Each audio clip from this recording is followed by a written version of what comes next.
So we're here with Luke Humphries for Darts World ahead of the PDC World Championship. Luke's will find you at Newcastle tonight for an exhibition, and I understand they're in Germany tomorrow. Yeah. Is that key for preparation ahead of the World Championship? Yeah, I mean, it's important that you get a good bit of match practice and you're playing against the best players in the world, and helping you out, get sharp in that. Obviously, you have to be careful not to do too much because it can hinder you.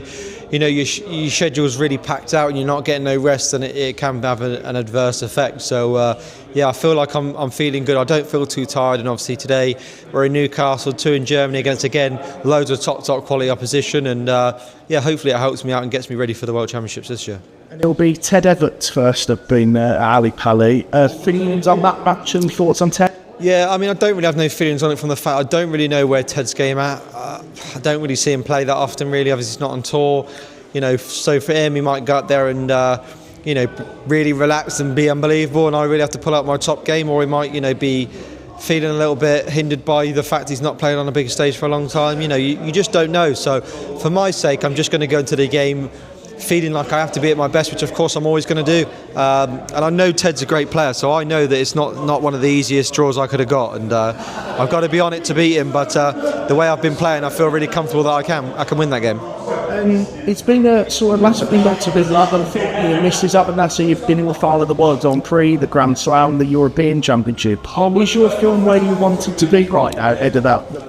Yeah, I think my form is. I think my consistency is. I think the only thing that's missing is that killer instinct to win them big titles. Really gutted not to win the European Championships. There's one I've not won before, and I felt like I was sort of shaping up really nicely to win that, and missed a match start. When you miss a match start, it's always annoying. Obviously, the Grand Prix was.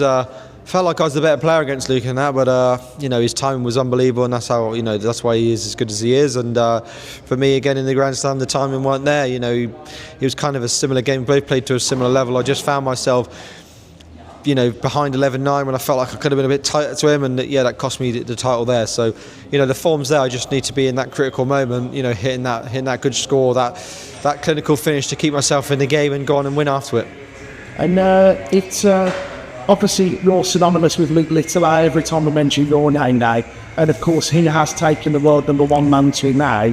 Has that fueled your fire ahead of the World Championship to get that world #1 spotlight?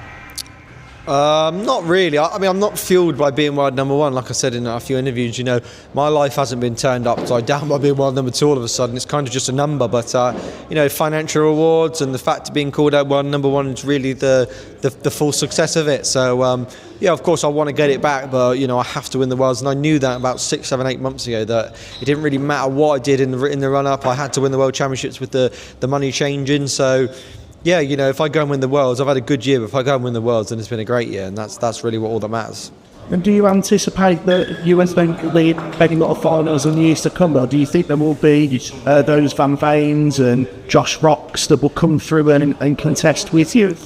Well, I can only go by what's happened in the last 3 years, and it's pretty clear that me and Luke are the outright favourites. I mean, we're not a team, are we? But we're just we talk as in me and Luke. We've both made the most major finals and won the most. So, no, I do see Van Veen and people like Rock challenging it more often than not, but.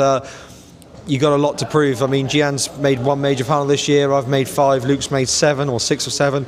Josh hasn't made 1. So you need consistency. You need to be making 5, 6 finals a year like we have done to be, putting your name with us. That's what I think anyway. But they've definitely got the potential, and that's important to them that they go and get more clinical, get more consistent, and they probably will find themselves, up in them finals a lot more. But I hope not, because I want to be in them all. And 3rd of January, do you get your hands again on that Sid Waddell Trophy? Just how much did it mean to you the first time being world champion? How special would it be to capture it? Seems like nothing. Yeah, I mean, the first time it did feel special because your first time is always the best time. But I do have this kind of feeling that I feel like winning it again would be mean even more to me, be even more special. Just from the fact when you win it once, it's always great. But I think to win it a second time, you open this whole legacy for yourself. Obviously 2-time world champion feels a lot different than just being world champion. It just feels different, and not many people have done that. And yeah, you're opening up a different legacy for your own name. So for me to win it a second time and to put myself up there with the greats, that would really mean the world to me now. And that's the kind of thing I'm searching for. I've achieved pretty much everything I've ever wanted. So now it's like trying to achieve things that not many people have done, and obviously being a 2-time world champion is definitely on the top of that list now. Thanks. No problem.